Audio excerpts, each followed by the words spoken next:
I know droplet and airborne precautions can get a little confusing. So user memory tricks PIMP for droplet precautions and MTV for airborne precautions. So just think you're on air with MTV, like music television. And think of Pimp My Ride, like that old TV show, when you're dropping your lowrider really low. So for droplet precautions, P is for pertussis, I is for influenza, that normal flu every year, M is for meningitis, specifically bacterial, and P is for pneumonia, basically pneumonia. And for airborne precautions, M is for measles, T is for TB tuberculosis, and V is for varicella. Now, a lot of test questions come from PPE here, so write this down. For droplet precautions, number 1 is surgical mask and goggles, and number 2 is a single room. Now, ATI mentioned that we teach unlicensed personnel to wear a mask. And for airborne precautions, the number 1 thing is staff must wear N95 masks. The patient has to be in a negative pressure room, the door must be closed, and here is a tricky one, write this down. When you're transporting the patient must wear a surgical mask. Now, a few different textbooks had different things to say about this, but overall, surgical mask was the most recommended when a patient leaves the room. So guys, write that down. Not N95, but surgical mask. Now, a little side note here. Don't let the NCLEX trick you here with those fundamental questions when you're putting on and taking off PPE. So when you put on or don PPE, just think the gown goes first, the mask second, goggles, and then lastly, gloves. And it's almost the exact opposite when you're taking off or doffing.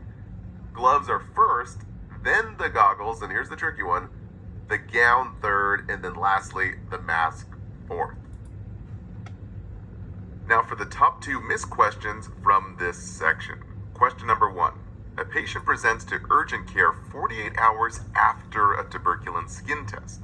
The site looks red and raised with a 19 millimeter in duration. The nurse knows which of the following. Select all that apply.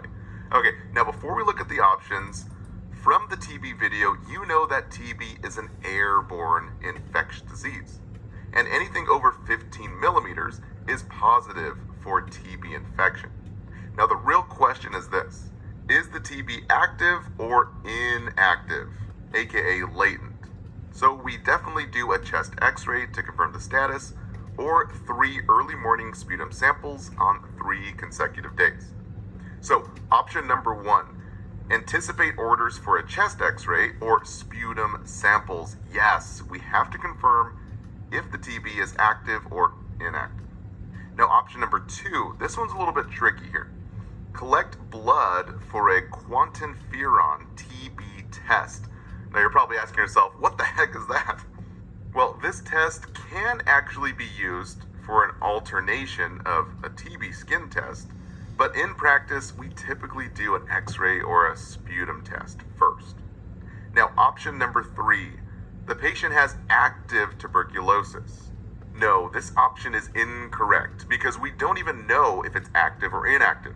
That's why we have to do option number 1, all these tests to confirm that. Now, option number 4, the patient has a tuberculosis infection. Yes, this is true.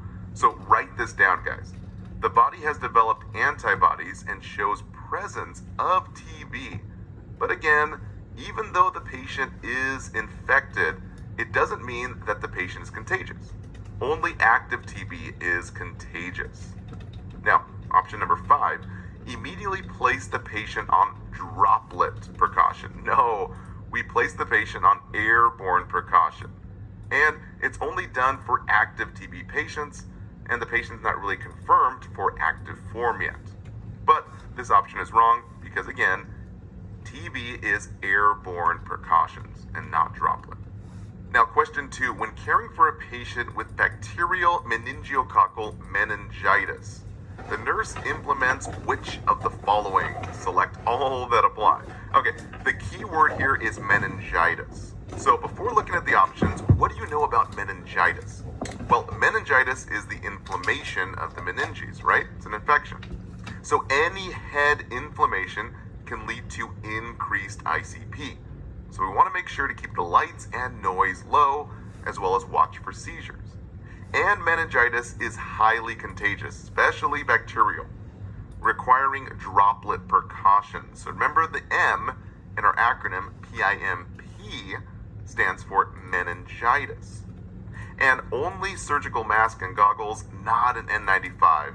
So surgical mask is required here, as well as a single room and not a negative pressure room. So option number 1, advise the unlicensed personnel to wear a surgical mask. Yes, the key term there is surgical mask, not N95.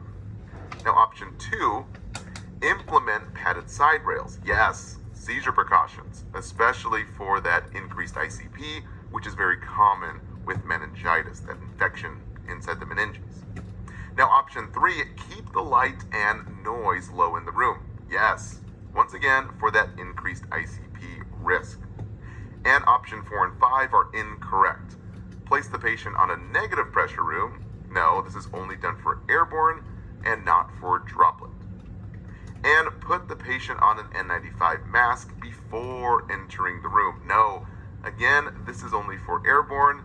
For droplet, we use that surgical mask as well as the goggles. All right, guys, that wraps it up for this segment. Don't forget to take your quiz and download the study guides.